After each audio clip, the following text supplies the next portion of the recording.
예! 수험생 여러분 반갑습니다. 한국사 능력 검정시험 48번째 시간입니다. 우리 지난 시간에는 6.25 전쟁을 봤고요. 내내 이승만 정부였죠. 이승만 정부는 6.25 전쟁 끝난 다음에도 계속 이어져 가지고 결국 4.19 혁명으로 무너지게 됩니다. 네, 그리고 그 4.19 혁명으로 탄생한 정부는 바로 두 번째 공화국인 장면 정부가 되겠죠. 네, 그래서 이번 강의에서 우리가 공부할 내용은 6.25 전쟁 이후의 이승만 정부, 그리고 이승만 정부가 어떠한 독재를 하였는지, 네, 그거는 대한민국 정부 수립 이후부터 쭉 내용을 보고요. 네, 그 다음에 이승만 정부가 무너지는 4.19 혁명과 4.19 혁명 이후의 장면 정부에 대해서 아주 간략하게 정리하면 되겠습니다. 자, 그럼 여러분 우리 또 이번 강의 열심히 한번 시작해 보도록 하겠습니다. 자, 한번 가볼까요? 네, 여러분 이승만 정부와 장면 정부 이어지는 이 부분을 우리가 공부를 할 텐데요. 우리 이번 강의의 그 핵심은 주인공이라고 한다면 뭐니 해도 4.19 혁명이라고 볼 수 있겠습니다. 4.19 혁명은 그냥 무조건 한 문제 나온다 라고 생각을 하시면 뭐 전혀 틀린 말이 아니겠습니다. 여러분 4.19 혁명은 어떤 독재 정부를 타도하기 위해서 일어났어요. 여러분 그 정부는 어느 정부? 그렇습니다. 이승만 정부가 된다라는 거죠. 이승만 정부를 타도하기 위해서 온 국민이 3.1운동과 같은 그런 범국민적 운동을 전개를 했는데 이게 성공했어요. 네, 성공했을 경우에는 혁명이라고 하는 용어를 쓰지 않습니까? 네, 그래서 4.19 혁명으로 결국 이승만 정부는 붕괴되고요.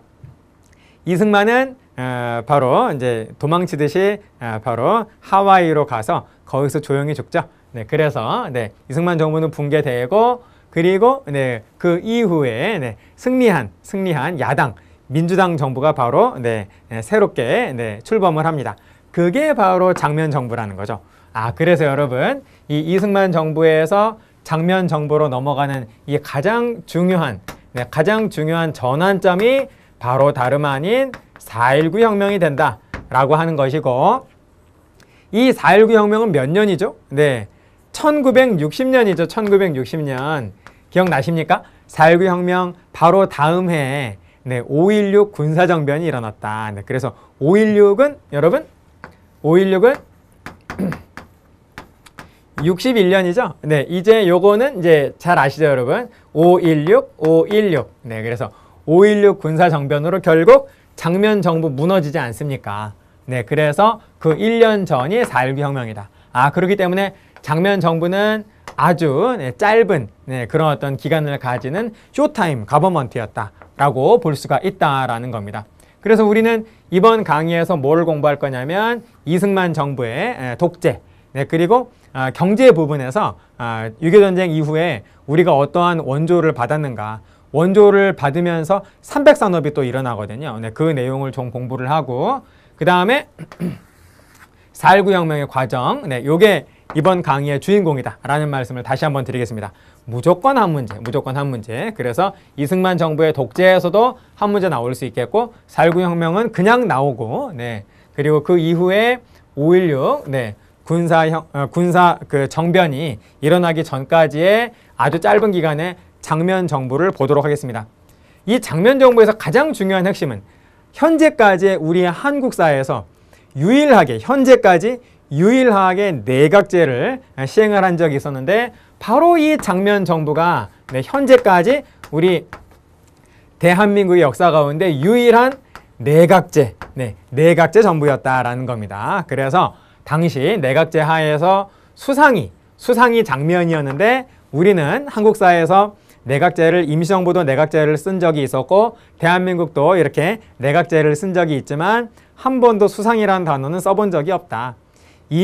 대한민국 임시정부 때의 내각제는 우리가 뭐라 그랬냐면 국무령제라 그랬잖아요. 그래서 임시정부 내각제 시행할 당시의 수상은 국무령이었고, 그리고 장면정부 역시 대한민국의 내각제인데, 이 내각제 당시에 장면 수상이라고 안 하고 뭐라 그랬다? 국무총리라고 했다라는 겁니다. 그러니까 다시 말해서 수상을 대한민국 임시정부에서는 국무령이라고 했고, 그리고 대한민국에서는 국무총리라고 했다라는 겁니다. 여러분 이해되시죠? 그 국무총리는 지금 현재 대통령제 하에서의 국무총리하고는 아주 차원이 다른 거라는 거예요. 대통령제 하에서는 정부의 우두머리는, 정부의 수반은 대통령이고, 내각제에서는 정부의 수반이 바로 수상이기 때문에 내각제 하에서 바로 장면 국무총리가 정부의 우두머리였다라는 겁니다. 그렇게 좀 정리하시면서 하나하나 보도록 하시겠어요? 자, 우선 먼저 우리가 뭐를 해야 되냐면 이승만 정부의 독재, 그 독재가 결국 4.19 혁명을 낳게 되는 거죠. 요거를 먼저 우리 공부를 한번 해보도록 하겠습니다. 자, 여러분, 이승만은 바로 우리 대한민국 최초의 초대 대통령이 되는 것이죠. 그래서 바로 대한민국 정부 수립과 함께 이승만 정부는 출범을 하는 것이죠. 그러므로 몇 년이 되나요? 1948년 8월 15일, 바로 이날이 대한민국 정부가 수립된 해가 된다라는 겁니다. 그리고 우리 공부했다시피 제헌절은 헌법이 먼저 만들어졌다 그랬죠. 헌법 먼저 만들어진 그 날은 7월 17일이었다라는 거예요. 자, 그래서 이때 처음으로 만들어진 이 헌법을, 요거는 정부 수립이고요. 정부, 수립이고 1948년 7월 17일에 바로 헌법을 제정 공포한 날, 그 제헌은 바로 그 전에 있었죠. 자, 그래서 이 헌법을 뭐라고 표현을 하냐면 제헌 헌법이라고 표현을 해줍니다. 헌법의 제정은 오직 한 번이다 그랬어요. 그리고 그 이후에 개정은, 헌법 개정은 여러 번 있을 수 있다라는 겁니다. 뭐 제한이 없어요. 뭐 얼마든지. 일단 개정은 있을 수 있다라는 겁니다. 개정이 뭐 여러 번, 뭐 자주 있으면은 혼란을 초래하는 것이고, 아무튼 가능하긴 하다라는 거예요. 자, 제헌헌법이 시작이 되어가지고 바로 이 제헌헌법 하에서 바로 대통령제가 우리 대한민국의 기본적인 정부 형태가 된다. 그래서 대통령을 뽑았는데 바로 어떤 방식으로? 국회 간선으로, 국회에서 간접 선거를 해가지고 국회의원들만, 국민을 대신해서 간접적으로 국회의원들만 선거를 해가지고 바로 국회에서 대통령으로 이승만이 선출이 되었다라는 것이죠. 자, 그래서 당시 제헌헌법 하에서의 대통령제는 임기가 4년이었습니다. 임기가 4년. 임기는 일단 4년이었고, 그래서 여러분 대선은 4년 후에 또 대선을 치르겠죠? 그래서 한 번 더, 초선, 그리고 한 번 더 하면 재선이 된다라는 겁니다. 그래서 임기 4년이고, 당시 대통령은 어디서 뽑았다? 국회에서 간선으로 선출을 했다라는 거죠. 그 장소는, 간선의 단체는 국회였다라는 겁니다. 그래서 여러분 보시는 바와 같이 임기 4년이어가지고요. 다음번 대통령은 바로 1952년까지, 그러니까 여기서부터 여기까지가 바로 대통령의 초선, 첫 번째로 당선이 되었다라고 해서 대통령의 초선 기간이 되는 것이고, 다음에 재선 기간은 언제까지죠? 한 번 더 당선이 된다라고 한다면 4년을 더해 보세요. 1956년이 되겠죠? 여기까지가 바로 재선이 될 겁니다. 재선이 되고, 그 다음은 3선인데, 당시 우리 제헌헌법상의 대통령제는 재선까지는 가능한데요. 재선까지는 일단 가능한데 3선은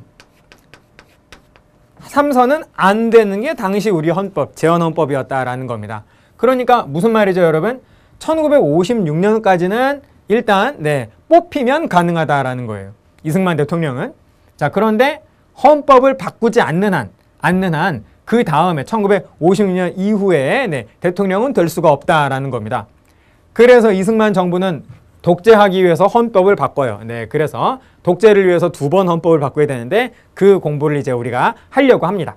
자, 이해되셨죠?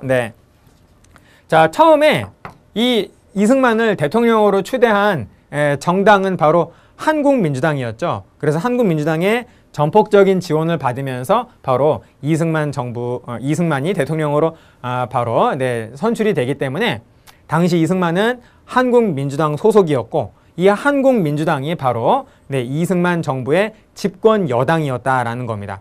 그런데 점점 이 이승만하고 대통령 이승만하고 집권 여당인 한국민주당이 사이가 나빠지게 돼요. 점점 이제 갈등이 증폭되게 된다라는 겁니다. 여러 가지 이유가 있겠습니다만은 일단 재헌국회는 임기가 몇 년이었다 그랬죠? 2년이었다 그랬죠? 그래서 1950년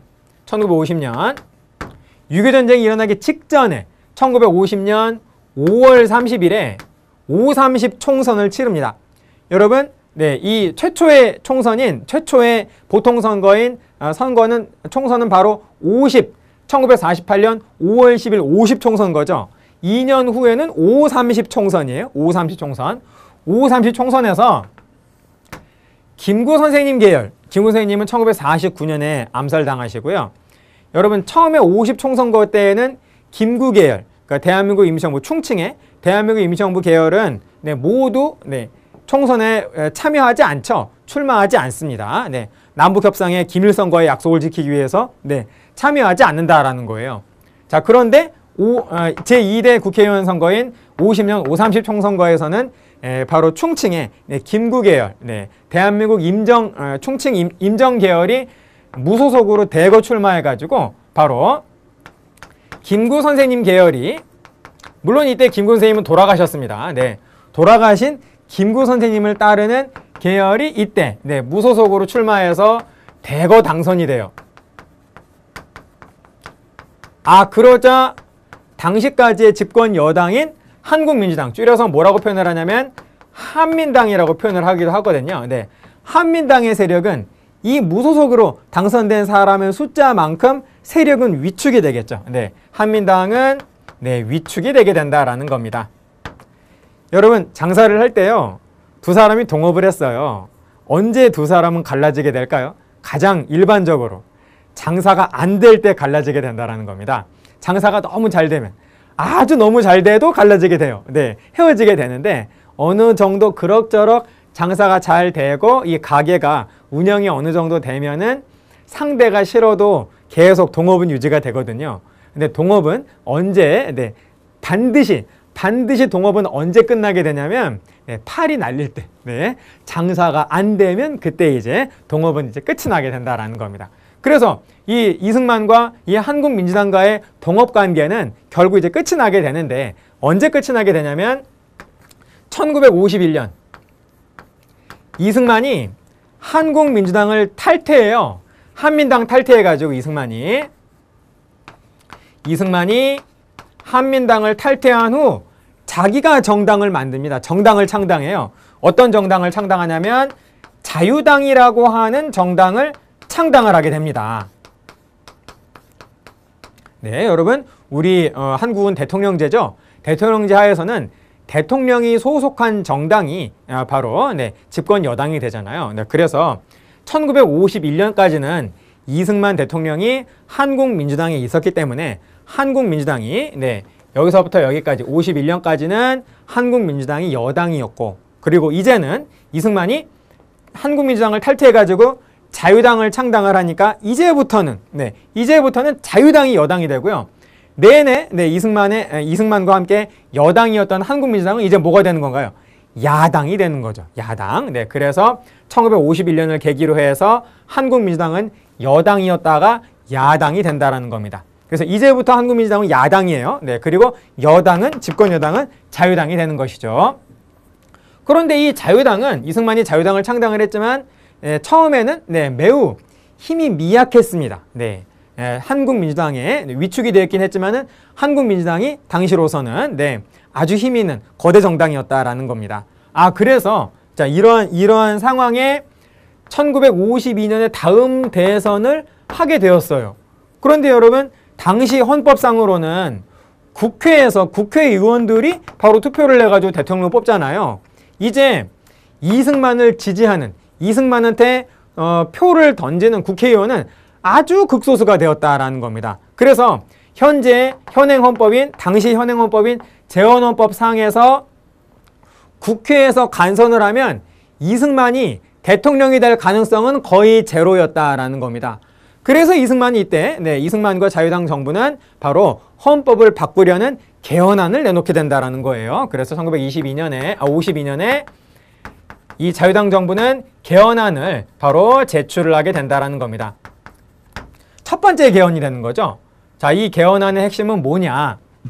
국회 간선을, 간접 선거를 아직 국회에서는 이승만은 이제 적이 되었습니다. 거의 대부분의 국회의원들한테 이승만은 적이 되었지만은 아직까지 우리 국민들은 이승만을 지지하는 사람들이 꽤 많았기 때문에 바로 국회의원 선거를 국회에서의 선거가 아니라 국민이 직접 뽑는 직접 선거를 하면 대통령으로 당선이 될 수 있겠다라고 하는 판단을 이들은 한 거죠.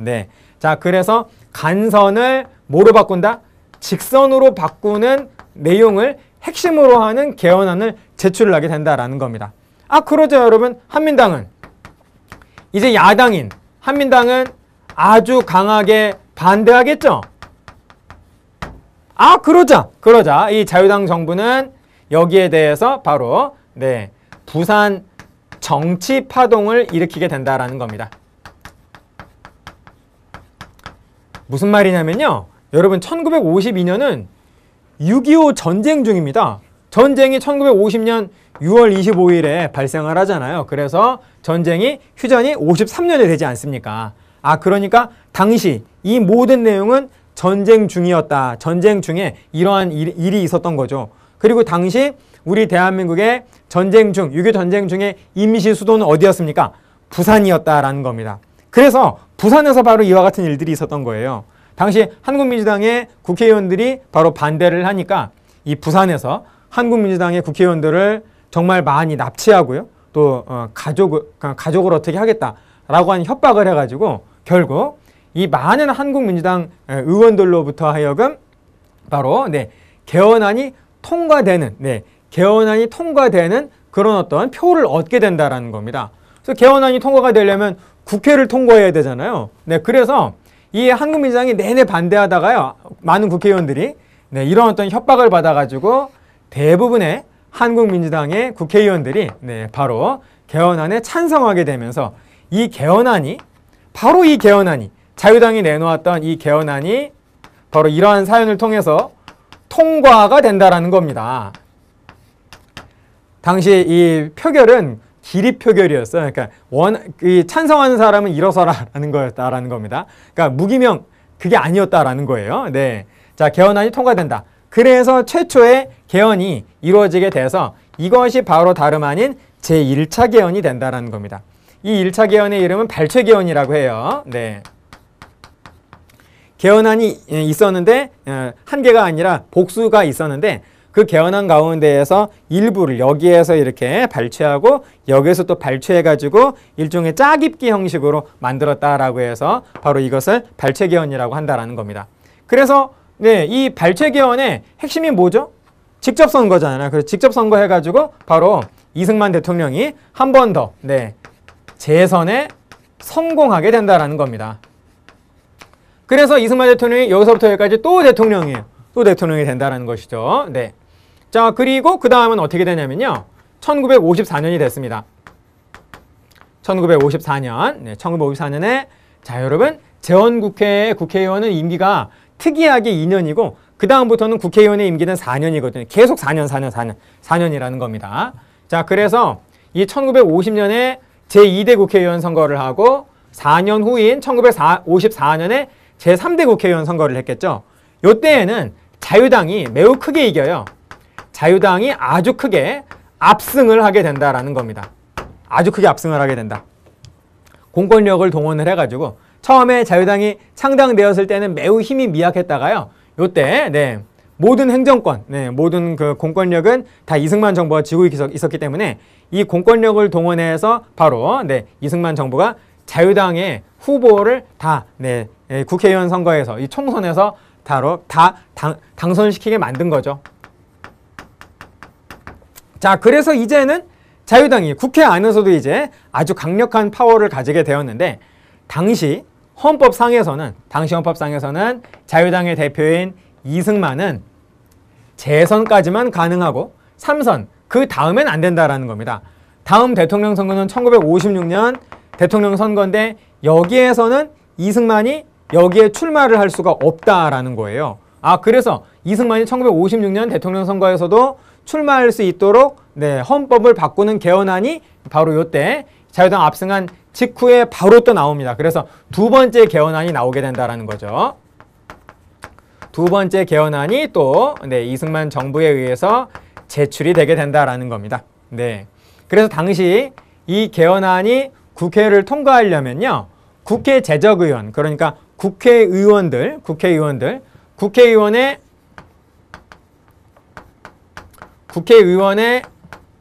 3분의 2 이상의 찬성이 있어야 3분의 2 이상의 찬성이 있어야 이 개헌안이 통과가 된다라는 겁니다. 당시 국회의원은 몇 명이었냐면요, 203명이었어요. 203명의 국회의원의 3분의 2 이상의 찬성. 요걸로 여러분 203 곱하기 3분의 2를 하면요, 이게 몇 명이 되냐면요, 135.333, 이 소수점 이하 333이 무한대로 갑니다. 135.3333333 이상의 찬성이 있으면은 이 개헌안이 통과가 되는 거예요. 그래서 표결을 했습니다. 표결을 딱 했는데, 이러한 상황에서 표결을 딱 했는데 몇 명이 나오냐면요, 몇 명이 찬성했냐면 135명이 찬성한 거예요. 자, 그래서 여러분 135.3333 이상의 찬성이 있어야 하는데 135명이 딱 나왔으니까 136명이면은 이게 통과가 되는데 135.3333 이상의 찬성이니까요. 135명이 나왔으니까 135.3333 이상이 아니잖아요. 그래서 135명이 나와서 이게 부결 처리가 되었다라는 겁니다. 그런데 바로 다음날 모 대학교 수학과 교수가요, 어떤 그 신문에다가 자신의 그 입장을, 칼럼을 내게 되는데, 아니 어떻게 사람이 소수점이야 0.3333명이 있을 수 있느냐, 이거 반올림 해가지고 135로 만들어야 하는 거 아니냐, 135가 맞다 라고 하는 그런 주장을 했다라는 겁니다. 그래서 그 수학과 교수의 입장을 바로 이 이승만 정부가 전격 수용을 해가지고 그게 맞다라고 하면서 이 135명으로 부결 처리된 것을 다시 반올림을 해서 다시 계산을 해봤더니 이제는 135.3333 이상이 아니라 135명 이상의 찬성이 있으면 통과잖아요.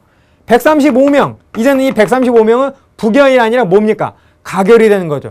135 이상이면 135명도 들어가지 않습니까? 그래서 이틀 후에 이거를 결정을 가결로 번복을 하게 된다는 겁니다. 그래서 이 개헌안이 통과가 됐어요. 그래서 이게 바로 제2차 개헌이 된다는 것이죠. 이게 바로 제2차 개헌으로서 이 2차 개헌을 우리는 뭐라고 부르냐면 4.4.5입, 그냥 숫자로 쓰겠습니다. 4.4.5입 개헌이다 라고 얘기를 해준다라는 거죠. 4.4.5입은 요즘은 안 쓰고요, 이 당시에 쓰이던 뜻입니다. 그러니까 4.4.5입은 요즘 쓰는 말로 바꾸면 반올림이란 뜻이에요. 반올림. 여러분 여기다 한번 크게 한번 써볼까요? 4.4.5입. 요즘 우리가 잘 쓰는 수학용어로 바꾸면 이것은 반올림이 된다라는 거죠. 반올림. 소수점 이하에 4가 있으면, 뭐 예를 들어서요, 저의 키가 187.4라고 한번 가정을 해보겠어요. 키가 그렇게 큰 차이 안 납니다, 여러분. 우리 카메라에서는 절대 상반신 아래쪽은 나오지 않기 때문에 쌤 말을 그냥 믿어주세요. 187.4 이거를 반올림하면 어떻게 된 거죠, 여러분? 4는 없어지는 거죠. 4가 나왔을 때는, 소수점 이하에 4가 나왔을 때는 버린다. 이 사자는 버릴 사자예요. 여러분 취사선택이란 말 아십니까? 취사선택. 어떤 하나의 그 양자택일의 상황에서 취할 것인가, 그거를 내가 할 것인가, 취할 것인가, 아니면 버릴 것인가, 취할 것인가, 버릴 것인가, 할 것인가, 말 것인가, 선택한 걸 취사 선택이라고 그러잖아요. 이 사는 네, 버린다라는 뜻입니다. 답을 짓는다라는 게 아니에요. 네. 자, 그래서 소수점 이하의 4가 나오면 버리고 쌤의 키가 187.5라고 하면 여러분 어떻게 되는 거죠? 네. 180, 이 반올림 하게 되면 이거를 한 자리 올려서 188로 산입하지 않습니까? 소수점 이하의 5는 산입한다. 그래서 오늘날 잘 쓰는 말로 바꾸면 4, 4, 5입은 반올림이라는 겁니다. 이러한 반올림의 방법을 통해서 다시 계산해서 가결로 만든 네, 그러한 네, 헌법이다라고 해서 제2차 개헌을 바로 다름 아닌 4, 4, 5입 개헌이라고 한다라는 거예요. 그래서 이승만이 1956년에 이 대통령 선거에서도 또 출마할 수 있게 되었습니다. 자, 그래서 당시 집권 여당인 자유당의 네, 대통령 후보는 이승만. 그리고 이게 대통령 후보예요. 네. 자, 그리고 부통령 후보는 네, 이승만의 부하라고 말할 수 있는 네, 이기붕. 독립운동할 당시부터 이기붕은 이승만의 비서였어요. 네, 그래서 네, 계속 이승만을 쫓아다녔습니다. 부통령 후보는 이기붕으로 나서고 다음에 당시 네, 민주당이 창당이 되었는데요. 여기 개헌안이 이 4.4.5입 개헌안이 제출이 되었을 때 제출이 되었을 때 당시 야당들은 다 반대했거든요. 그래서 이때 이 개헌안을 막기 위해서 정말 많은 그 단결이 있었는데 아주 강력한 단결이 있었는데 그 야당들이 바로 1955년 민주당을 창당을 합니다. 그래서 이 민주당이 바로 다름 아닌 네, 야당이 되는 거죠. 네, 야당인 이 민주당에서 네, 바로 또 정통령 후보로 누군가를 내놨겠죠. 네, 신익희. 민주당의 대통령 후보인 네, 신익희. 그리고 부통령 후보는 장면이었다라는 겁니다. 자, 그래서 야당 대통령 부통령 후보는 이승만 이기붕. 여당 그리고 야당 대통령 부통령 후보는 신익희 장면인데 이거 해봤더니 어떻게 되느냐. 투표를 했더니 대통령은 이승만이 당선이 되고요. 그리고 부통령은 장면이 당선이 되었다라는 겁니다. 이런 어떤 상황이 나왔다라는 거예요. 왜 그러느냐. 신익희가 당시 네, 살아 있었으면은 신익희가 당연히 당선이 되는 건데 신익희가 선거하기 직전에 네, 과로로 과로사하고 만다라는 겁니다. 그래서 신익희가 없는 상황에서 바로 이승만이 당선이 되고 그리고 네, 부통령 후보는 장면이 당선이 되었다라는 거예요. 근데 이때 무소속으로서 신익희를 대신해서 사람들이 잘 몰랐지만은 그다지 많이 알려지지 않은 대통령 후보로 무소속으로 출마했던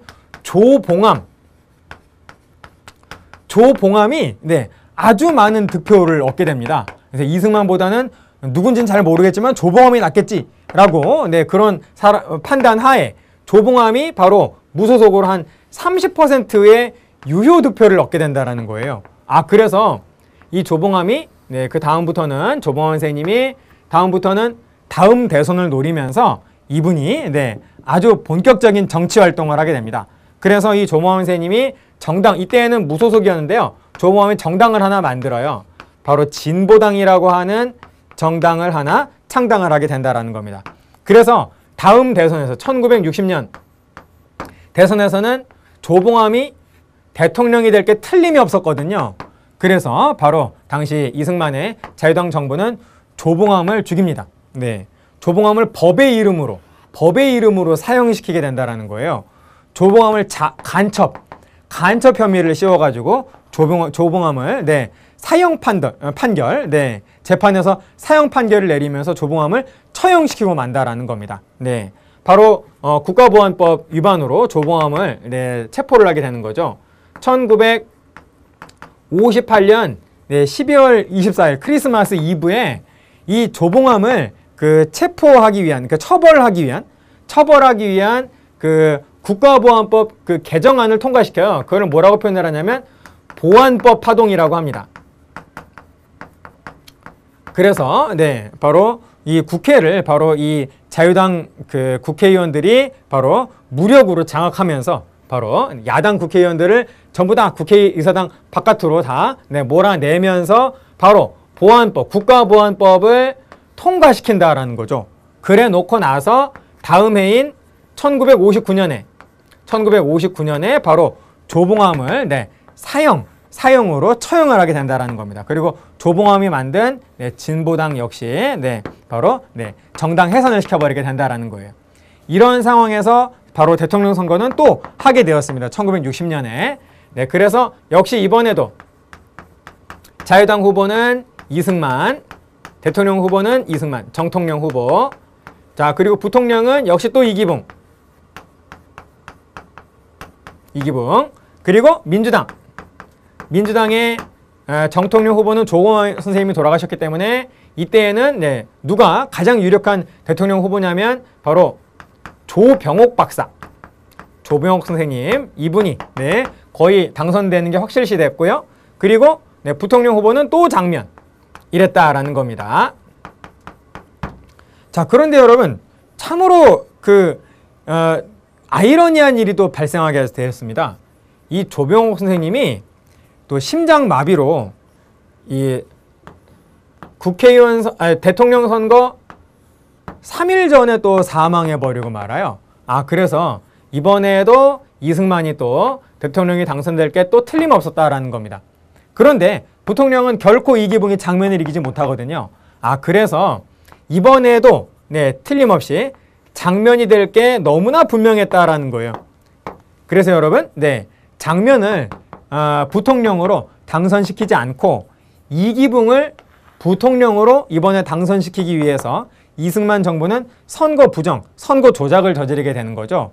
그게 바로 1960년에 있었던, 이건 지우겠습니다. 1960년에 있었던 3월 15일 대통령 선거 때 바로 이 이승만 정부가 자행한 부정선거가 된다라는 겁니다. 여러분, 이걸 무슨 부정선거라 그러죠? 3.15 부정선거라고 한다라는 거예요. 네, 그래서 이 3.15 부정선거로 대통령은 이승만이 됐고요. 그리고 이 장면은 네, 부정선거, 선거 부정을 이승만 정부가 자행을 해서 장면은 부통령이 되지 못하고 이기붕이 바로 부통령이 되고 만다라는 겁니다. 각 지역마다 네, 다 이 부정선거, 네, 불법적인 선거를 했어요. 그래서 이승만과 이기붕을 찍은 가짜표를 투표함에다가 엄청나게 많이 집어넣은 겁니다. 그래서 투표권자보다 훨씬 더 많은 투표용지가 나와버린 거예요. 그래서 처음에 이 3.15 부정선거의 투표율은 몇 퍼센트였냐면 115%가 나와버립니다. 정말 있을 수 없는 불가사의한 일이 발생을 하는 거죠.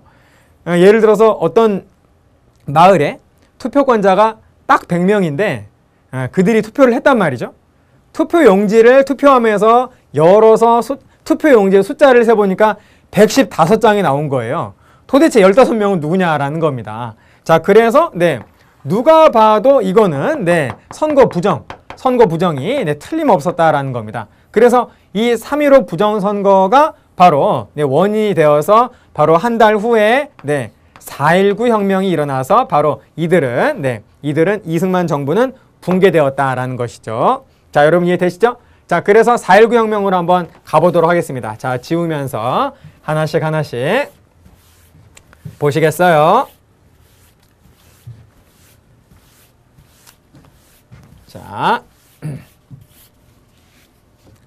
자, 1960년 3월 15일 이때 대통령 선거를 할 때 이승만 정부는 부정선거를 자행을 했다. 여러분 이거를 뭐라고 한다고요? 3.15 부정선거라고 표현을 한다라는 겁니다. 3.15 부정선거. 그래서 여기에서 네, 반대 시위가 이것도 선거냐, 민주적인 선거냐 라고 하면서 반대 시위가 막 일어났겠죠. 특히 마산에서 이러한 3.15 부정선거에 대한 부정선거 규탄 시위가 굉장히 많이 있었습니다. 규탄하는 시위가 있었다. 그런데 이때 행방불명된 사람들이 꽤 있었다라는 거예요. 네, 죽었는지 살았는지 시위할 땐 있었는데 그 다음에 없어진 사람이 있었다라는 겁니다. 그런데 그 중에 한 사람이 바로 마산의 앞바다에서 시체로 떠오른 거예요. 그 시신이 누구냐면 마산의 학생인 김주열. 김주열의 시신이 마산 앞바다에 떠올랐습니다. 발견이 딱 된 거죠. 정말 참혹한 모습으로 죽어있는 김주열의 시신이 발견이 된 겁니다. 마산에서 부정선거 규탄 시위를 할 적에 이 김주열이 최루탄을 맞은 거예요. 눈에 최루탄을 맞아서 죽은 겁니다. 그런데 그대로 그냥 이거를 바다에다 빠뜨렸는데 그 김주열의 시신이 바다 위로, 수면 위로 떠올라 버린 거죠. 그래서 온 국민이 모두 다 같이 분개해서 이러한 시위가 전국적으로 확산이 되게 되었다라는 겁니다. 이승만 정부를 규탄하는 시위가 전국적으로 막 확산이 되었다. 그러자 여러분, 1960년 4월 18일에 또 어떤 일이 있었냐면요. 고려대학교 학생들이 이런 어떤 와중에 고려대 학생들이 어떤 불량배들, 어떤 폭력배들의 기습 공격을 받아가지고 이들이 피습을 당하는 그런 사건이 나타나게 된다라는 겁니다. 고려대 학생들이 시위를 마치고 이제 해산하려고 하는데 그때 누군가가 이들을 기습 공격을 하는 거예요. 정치 폭력배들이죠. 누가 고용했는지는 여러분 말씀을 안 드려도 당연히 아시겠죠. 그래서 이 이승만 정부의 이런 어떤 그 불법적인 이러한 행위에 대해서 바로 학생과 시민들이 다음 날인 4월 19일에 가장 대규모로 이승만 정부를 규탄을 하는 그런 어떤 규탄 시위를 벌였다라는 겁니다. 학생과 시민들 총 걸기 뭐 이렇게 볼 수 있겠어요. 그래서 지금은 대통령이 있는 곳은 청와대지만 당시 이승만 대통령이 있었던 곳은 경무대였습니다. 경무대.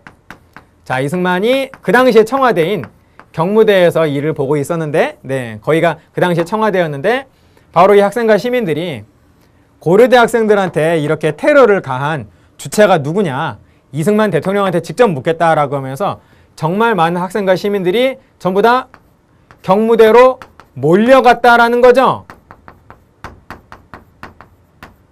당연히 경무대 지키는 경찰들이 우르르 있겠죠.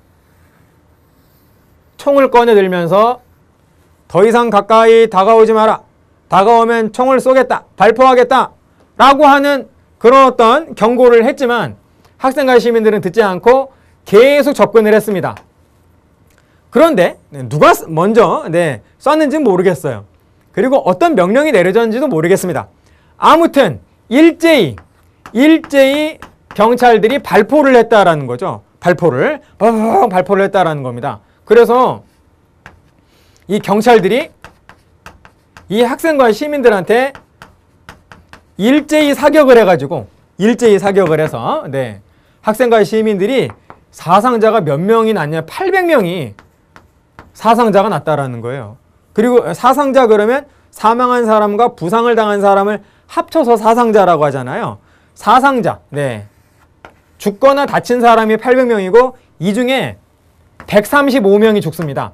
사망자가 135명이라는 거예요. 그러니까 이게 여러분 그냥 그 총 한 번 이렇게 빵이야 실수로 쏘고 끝난 게 결코 아니다라는 겁니다. 여러 번 쐈다라는 얘기겠죠. 계속 바바바바 쐈다라는 얘기겠죠. 그래서 이렇게 많은 사람들이 바로 이날 경찰 발포로 인해서 죽고 그리고 많은 사람들이 다쳤다라는 겁니다. 그러자 이 경찰들이 자기들도 겁이 나겠죠. 자기들이 쐈지만 겁이 나겠죠. 이승만 정부 겁이 나면서 자 어떤 그 발표를 하게 되냐면 계엄령을 바로 이들이 계엄령을 선포하게 된다라는 거예요. 이승만 정부가. 하지만 이 학생과 시민들의 이런 어떤 걸기를 이제 더 이상은 막을 수가 없는 그런 상황이 됐다라는 겁니다. 마지막에 4월 25일에 마지막까지 참여하지 않고 있었던 대학 교수단들이 모두 다 대학 교수들이 다 들고 일어나서 시국성명을 하면서 성명을 하면서 시위에 참가해요. 네. 그러자 상황이 이렇게 되면 이제 직감을 한, 돌이킬 수 없음을 직감을 한 이 이승만 대통령은 4월 26일에 하야 물러났다라는 겁니다. 이렇게 해서 결국 이승만 정부는 무너지게 된다라는 거예요. 네. 무너지고 나서, 이승만 정부는 무너지고 나서 바로 장면 정부가 들어섰냐? 그건 아니라는 겁니다. 일단 자, 일단 여러분, 자, 여기까지 아셨죠? 네, 지우겠습니다. 자, 이승만 정부가 붕괴될 적에 그냥 그날 전부 다 짐 싸고 그냥 나갔느냐? 그게 아니고요. 그게 아니고, 이승만 정부가 붕괴된 것이 확실해진 그 다음에 바로 이승만 정부 안에서, 자유당 정부 안에서 허정 과도 정부라고 하는 과도 정부가 중간에 그 장면 정부 사이에 이승만 정부하고 그리고 장면 정부 사이에 중간에 이렇게 잠시 허정 과도 정부가 있었다라는 겁니다. 이 허정 과도 정부는 자유당 정부예요. 자유당 정부인데 승리한 4.19 혁명에서 승리한 이 학생들과 시민의 아주 강한 감시를 받으면서 이제 독재 정권이었던, 독재 정부였던 이승만 정부를 시민과 학생들한테, 바로 야당인 또 민주당한테 다시 승계하는, 인수를 하는 인수 작업을 했다. 그렇게 말을 할 수가 있겠습니다. 그래서 이 허정 과도 정부가 바로 개헌을 단행을 해요.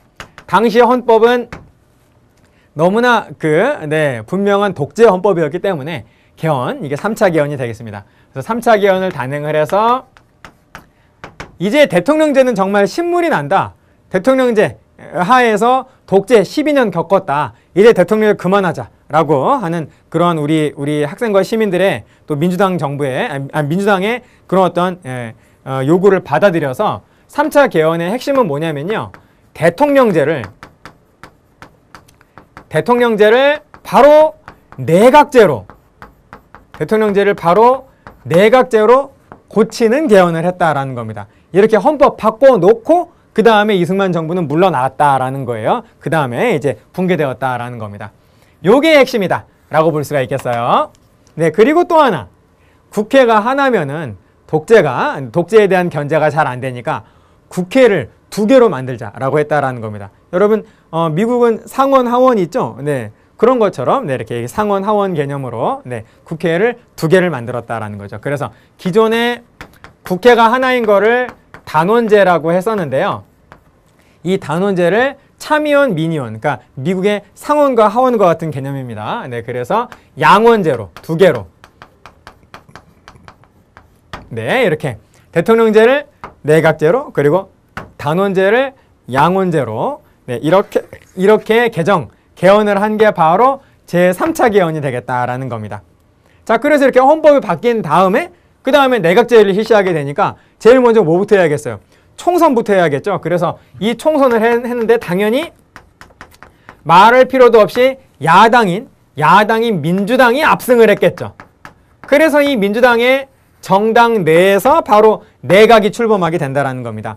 우리 이미 공부했죠. 우리 지난 시간에. 그래서 민주당에서 정부가 나오게 되니 거기에 바로 내각이 되는 것이고, 이 민주당을 이끌었던 중심인물 리더 누구죠? 바로 당수인 이 장면이 바로 새로운 신정부의 수상이 되는 거죠.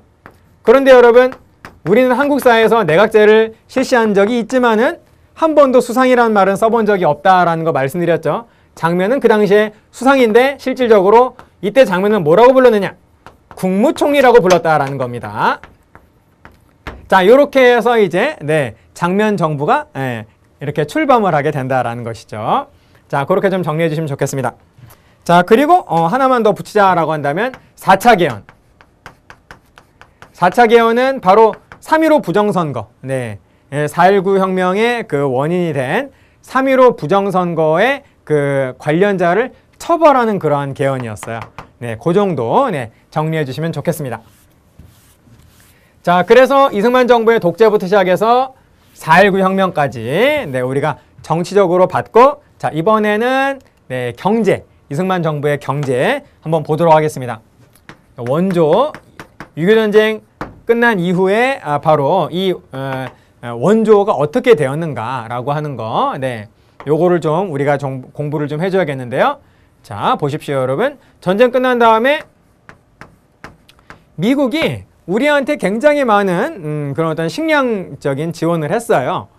그거를 이제 원조라고 하는데 6.25 전쟁 이후부터 원조가 시작된 것은 아니고요. 네, 한미 원조 협정이라고 해가지고 이미 네, 우리 이승만 정부, 대한민국 정부 수립하자마자 바로 1948년부터 원조 협정이 출범을 했었습니다.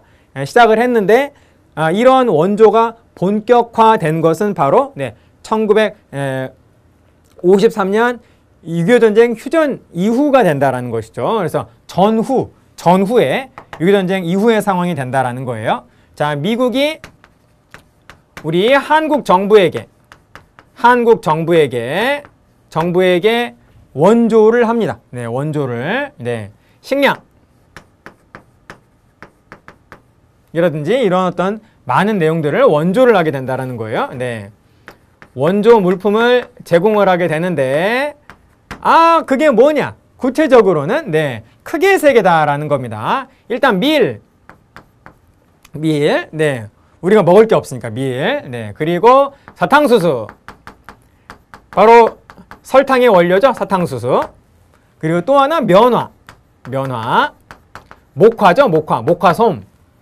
그래서 여러분 밀은 이제 그 밀가루의 원료가 되겠고요. 네, 그래서 사탕수수는 네, 설탕의 원료가 되겠고, 면화는 네, 면직물, 네, 우리 네, 면직물, 네, 면의 원료가 된다라는 겁니다.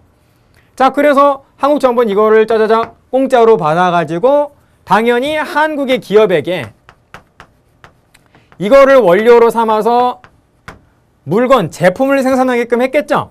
그래서 여러분 밀이 원료가 되어가지고 네, 밀가루가 만들어지겠죠. 네, 자, 그래서 밀가루를 만드는 산업을 뭐라고 하냐면 제분, 가루 분자를 써서 네, 제분 산업이라고 합니다. 자, 그리고 사탕수수를 원료로 해서 설탕이 만들어지게 되죠. 네, 제당, 설탕 만드는 산업을 제당 산업이라고 하고, 그리고 면화를 원료로 해서 목화솜을 원료로 해서 바로 면 방직 공업이 이루어지게 된다라는 겁니다. 자, 밀가루나 설탕이나 그리고 네, 이 면방직의 이 네, 면이나 모두 다 얘는 색깔이 화이트, 흰색 아니겠습니까? 그래서 세 가지의 흰색의 제품을 만드는 산업이다라고 해서 이 제분, 제당, 면방직을 우리 합쳐가지고 뭐라고 할까요? 삼백산업이라고 한다라는 거죠.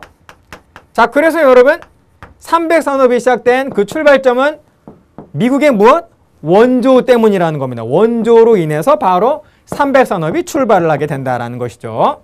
자, 그래서 한국 기업은 이렇게 해서 제품을 만들면 이 제품을 누구에게? 국민들한테, 이 삼백산업의 제품들을 국민들한테 판매를 합니다. 물론 매우 싼 가격, 네, 싼 가격으로 바로 국민들한테 판매를 하고, 국민들은 당연히 한국 기업에 그에 대한 돈을 내겠죠. 그러면 한국 기업은 당연히 원료 공짜로 받았고, 그리고 또 한국 정부로부터 망하지 않도록 계속 보호를 받고 있는 중이기 때문에 한국 기업은 이윤을 창출을 하면서, 그리고 굉장히 많은 막대한 이윤을 다시 한국 정부한테 다시 상납을 하는 이런 구조로 간다라는 겁니다. 그래서 이런 엄청난 돈이 바로 한국은행으로 다 들어가게 된다라는 거죠. 그래서 그렇게 한국 정부가 벌어들인 이 돈을 어디에다 썼냐면은 미국이 원조 물품을 줄 때 조건이 있었어요. 그렇게 해서 번 돈을 아무데나 쓰면 안 된다라고 했다라는 겁니다. 어디에다 쓰게 만들었냐면 미국한테 쓰게 만들었다라는 거죠. 주한미군 유지비라든지 또는 새로운 무기, 우리 한국 국군의 새로운 신무기를 바로 미국으로부터 구입을 하는 무기 구입비 용도로 쓰게 했다라는 겁니다. 그래서 이거를 우리는 뭐라고 표현을 하냐면요, 대충자금이라고 해요. 대충자금. 자, 이 원조에 대한 대가로 충당하는 자금이다라고 해서 이 자금을 네, 미국한테 결국 무기 구입비나 주한미군 유지비로 주는 이 돈을 바로 뭐라고 표현을 하냐면 대충 자금이라고 한다라는 겁니다. 자, 이러한 구조로 네, 원조 경제가 네, 이루어졌다라는 거죠. 자, 그런데 여러분 보세요. 이 한국 기업은 이 한국 정부로부터 뭐가 됐든지 간에 하나 네, 선정을 받으면 앞으로 네가 해 라고 선정을 딱 받으면 그야말로 로또 당첨이라고 볼 수 있습니다. 보세요 여러분. 이 삼백산업은 한국 정부가 계속 보호를 해줘요. 그러므로 국가의 보호를 받는 절대 망하지 않는 산업이라는 겁니다. 회사를 차렸을 때 절대 망하지 않는데요. 국가가 계속 도와준대요. 그러면 누군들 기업을 운영을 못 하겠습니까? 그렇죠. 망하지 않는다. 거기다가 원료가 공짜다. 아, 그러면 여러분 이거는 네, 따내기만 하면 뭐가 됐든지 간에 하나 얻어내기만 하면은 이것은 네, 그냥 크게 네, 그 회사가 크게 번창할 수 있는 네, 그야말로 네, 대박이라는 겁니다. 그러니까 여러분 당연히 한국의 모든 기업들이 저 재분할래요? 저 재당할래요? 저 면바직 할래요? 라고 하면서 가능성이 있는 어느 능력이 있는 모든 회사들은 다 저요 하겠다라고 다 한국 정부한테 다 하겠다라는 요청을 했겠죠. 그래서 당시 한국 정부는 당시 이것을 담당을 하는 고관들은 뭐 이 A 회사한테 줘도 되고 B 회사한테도 줘야 되고 어느 회사로 선정을 할까요? 굉장히 고민하고 있을 때 모든 A, B, C, D, E, F, G 네, 모든 회사들은 다 그 정부의 고관한테 뇌물을 바쳤다라는 겁니다. 그래서 고관은 누구를 선정을 했을까요? 가장 많이 뇌물을 준 회사한테, 뇌물을 자기한테 바친 회사한테 아 예쁘다 하면서 딱 선정을 해줬겠죠. 그러면 그 다음부터는 네, 계속 그 선정을 유지하기 위해서 그 기업은, 그 경제인은 그 고관한테, 정치인한테 계속 뇌물을 바치고 그 정치인은 그 경제인한테, 그 기업에게 특혜를 봐주는 그런 어떤 정치인과 경제인 간의 이런 어떤 비밀스러운 은밀한 이런 밀착 관계가 바로 이때 생겼다라는 겁니다. 여러분 이거를 뭐라고 하냐면 이 삼백산업을 통해서 시작을 할 때 생긴 이 정치인과 경제인 간의 이런 어떤 뇌물 수수의 은밀한 밀착 관계를 한마디로 우리는 뭐라고 표현을 하냐면 정경유착이라고 표현을 한다라는 거예요. 자, 그래서 삼백산업의 과정을 통해서 탄생 과정에서 정경유착도 탄생했다라고 말할 수 있습니다. 정치인과 경제인이 유는 은밀히 비밀스럽게란 뜻이에요.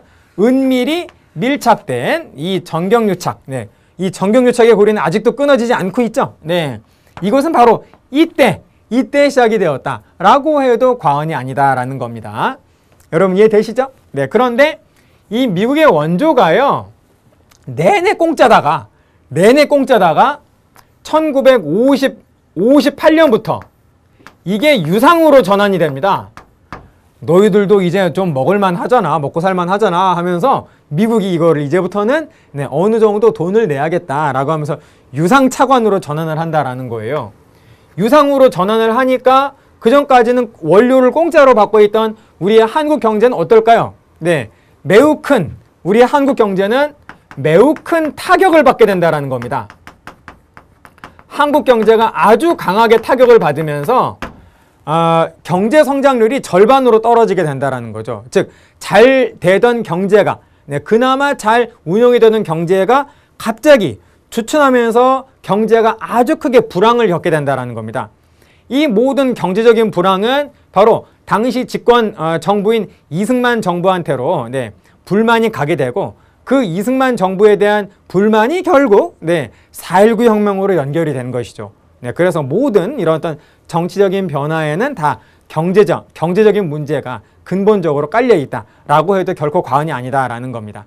자, 그래서 만약에 당시 이때 한국 경제가 계속에 잘 됐으면은 이승만 정부는 독재를 했다 할지라도 좀 더 오래 갈 수 있었을 겁니다. 그런데 바로 이와 같은 경제적으로 모두 다 못 살게 되니까 당시 비난의 화살이, 네, 불만이 바로 증폭이 된 거죠. 그래서 결국 4.19 혁명으로 1960년에는 이승만 정부는 결국 붕괴된 가장 근본적인 원인은 이거다. 돈이었다라고 해도 결코 과언이 아니다라는 겁니다. 네.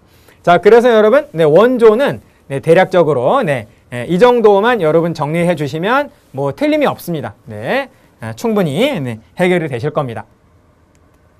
자, 요거 장면 정부 네, 잠깐만 보시겠습니다. 한국사 최초로 장면 정부는 무슨 제라고요? 내각제라 그랬죠. 내각제. 네. 뭐 내각 책임제라고도 볼 수 있는데요. 네. 내각제, 내각 책임제. 뭐, 네. 우리 한국사에서는 같은 거라고 생각하셔도 전혀 무방합니다. 네. 내각제가 실시가 되어 가지고 바로 이때 수상으로 누가 됐다? 당연히 장면. 네. 장면이 됐다라는 거죠. 장면이 됐다.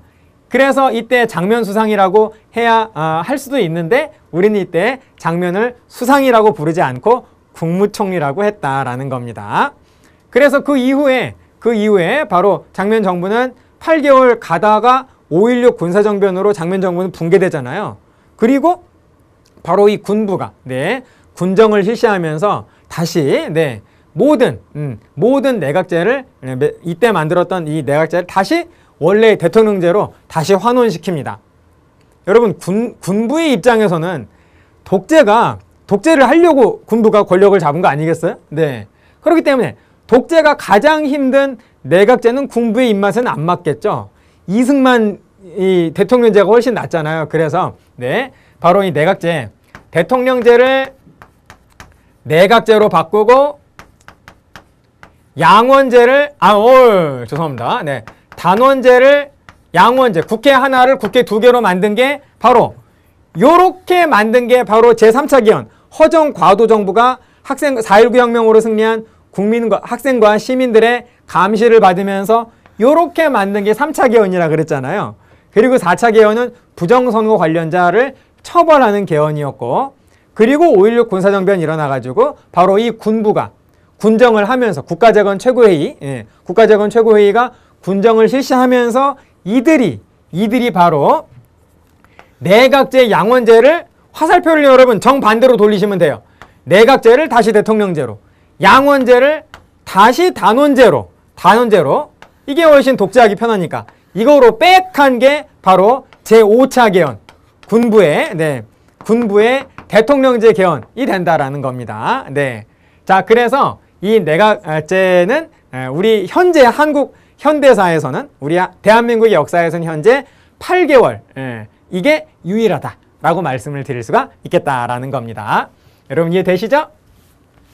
대한민국 임시정부도 내각제를 한 적이 있다. 제2차 개헌 때였다라는 거예요. 그때는 수상을 국무령이라고 했다라는 거 다시 한번 기억해 주시면 좋겠습니다. 네, 여기까지네요. 자, 이렇게 해서 우리는 이승만 정부가 붕괴되고 장면 정부가 출범하는 데까지 공부를 했습니다. 그러면 우리 다음 시간부터는 이제 5.16 군사정변부터 시작해서 박정희 정부에 대한 내용을 공부를 하도록 하겠습니다. 여러분 정말 수고하셨습니다. 마치겠습니다.